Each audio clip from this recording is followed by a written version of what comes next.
सो जाओ, ऐसे हमारे ये इन्होंने फैला रखी, इस तरीके से एक किताब लिखी गई जिसपे मानहानि का केस कर दिया गया उच्च कास्ट द्वारा।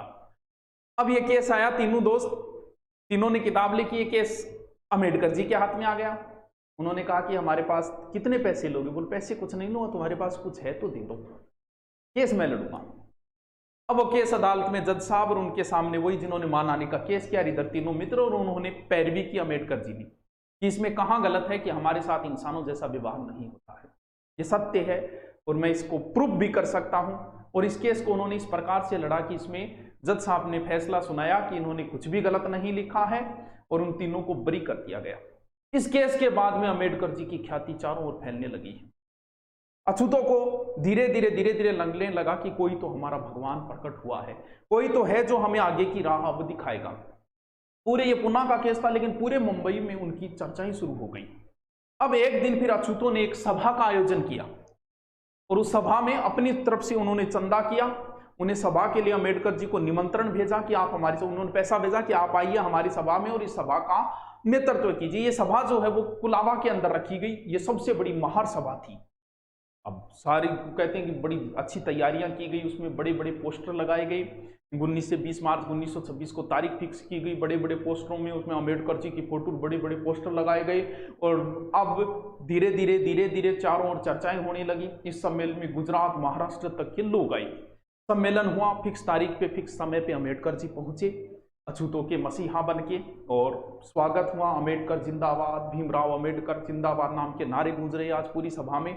और आज उन्होंने सभा का माइक लिया और अपना भाषण शुरू किया।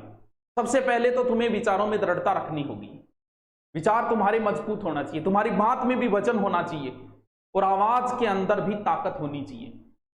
तुम्हें हर जगह सम्मान के नहीं, सम्मान के लिए अब लड़ाई लड़नी होगी। सभी संगठित हो, तुम्हें सेना में भर्ती क्यों नहीं किया जा रहा है, इसके लिए भी आवाज उठाओ। हमारे साथ इंसानों जैसा व्यवहार क्यों नहीं किया जाता है, इसके लिए भी आवाज उठाओ। सभी भीड़ ने तालियां बजाई और वही वापस नारे गूंजने शुरू हो गए।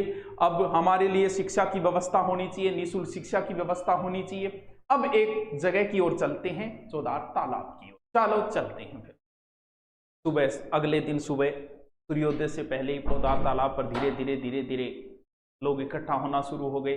जैसे जैसे सूर्य बढ़ रहा था वैसे वैसे यहाँ भीड़ बढ़ती जा रही थी। उसके बाद स्वयं अम्बेडकर जी आए और यहाँ आके उन्होंने सबसे पहले अपने ही हाथ से लिया पानी और पानी पिया।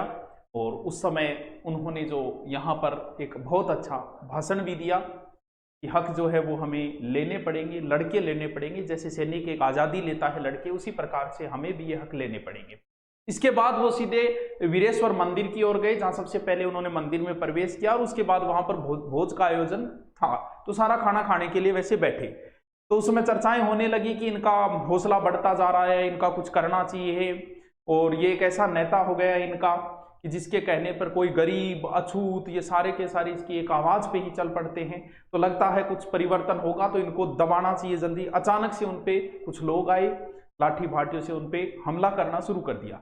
और यहाँ पर जो लोग थे वो निहत्थे थे, तो भारी वो रहे क्योंकि लाठी भाटा लेके आए। दूसरे दिन फिर सभा का आयोजन हुआ और उस समय अम्बेडकर जी बड़े ही गुस्से में थे और कहा कि आज पोदार तालाब के ऊपर हमारा अधिकार हो जाएगा। और जाके पोदार तालाब पर अधिकार कर लिया। पुलिस भी कुछ नहीं कर पाई क्योंकि भीड़ ज्यादा थी।